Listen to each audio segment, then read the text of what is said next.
जय श्री कृष्णा दोस्तों। बहुत समय पहले ढोलकपुर नामक गांव में राजू नाम का एक लकड़हारा रहता था। वो अपने पूरे घर में अकेला रहता था।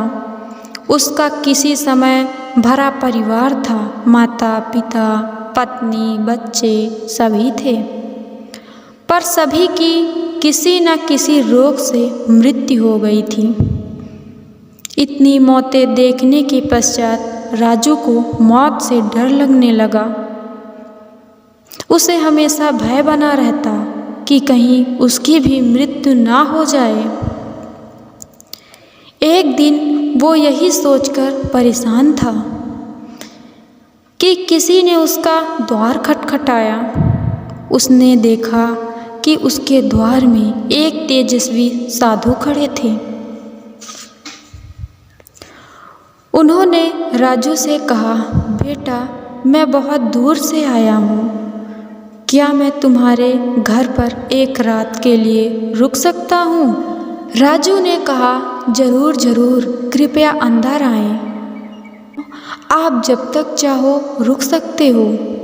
वो बड़े आदर से उन्हें घर के अंदर ले आया और उनकी अच्छी तरह से सेवा की।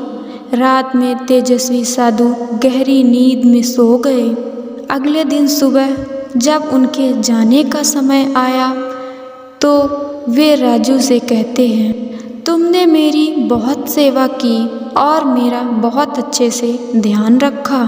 इनाम के तौर पर मैं तुम्हें एक वरदान देना चाहता हूँ। बोलो तुम्हें क्या चाहिए?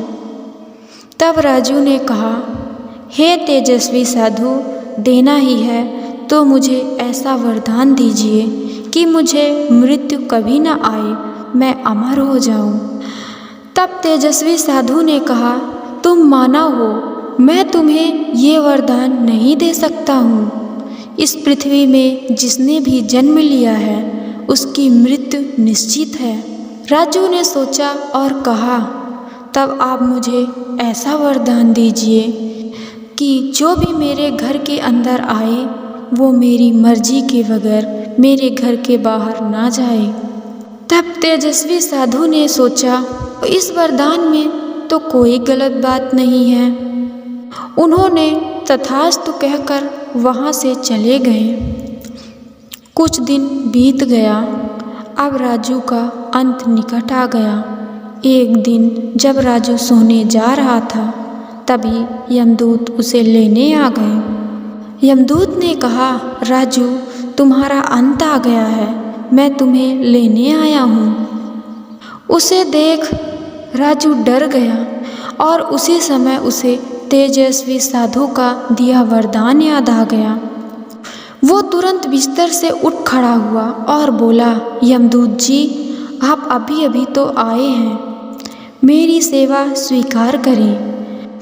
आप बैठे मेरे बिस्तर पर, अभी मैंने बिस्तर लगाया है, उस पर आप थोड़ी देर बैठिए, फिर मैं आपके साथ चलूँगा। यमदूत खुशी खुशी बिस्तर पर बैठ गए।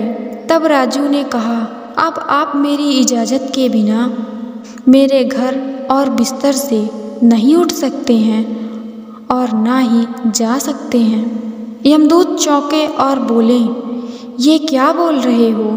तब राजू ने तेजस्वी साधु के वरदान के बारे में बताया और कहा, मेरे बिना बोले आप इस बिस्तर से नहीं उठ सकते हैं और ना ही मुझे अपने साथ ले जा सकते हैं।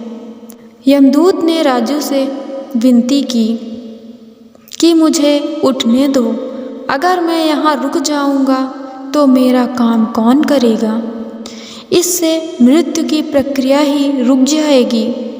तो राजू ने कहा, मैं अपने साथ साथ कई लोगों को मरने से बचा रहा हूँ। इतना बोलकर राजू ने उस कमरे को बंद कर दिया और यमदूत को बंद कमरे में छोड़कर राजू अपने खेत चला गया और बोला, अब मेरी मृत्यु कभी नहीं होगी।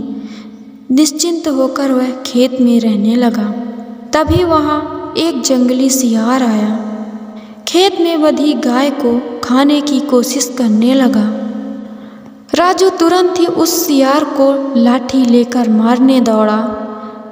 राजू मारते मारते थक गया और उसकी लाठी भी टूट गई, लेकिन सियार नहीं मरा।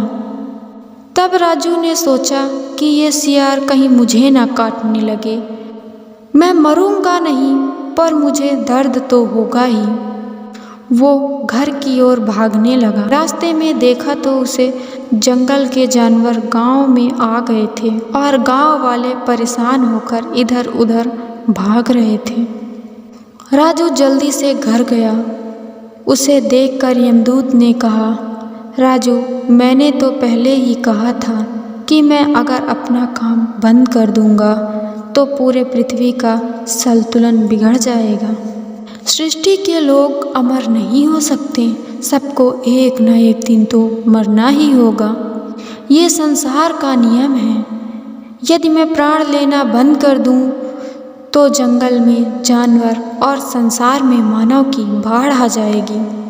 सब कुछ अस्त व्यस्त हो जाएगा। पशु पक्षी, कीड़े मकोड़े और मानव मारकर मैं उनकी संख्या नियंत्रण करता हूँ। अब राजू को यमराज की बात समझ आई।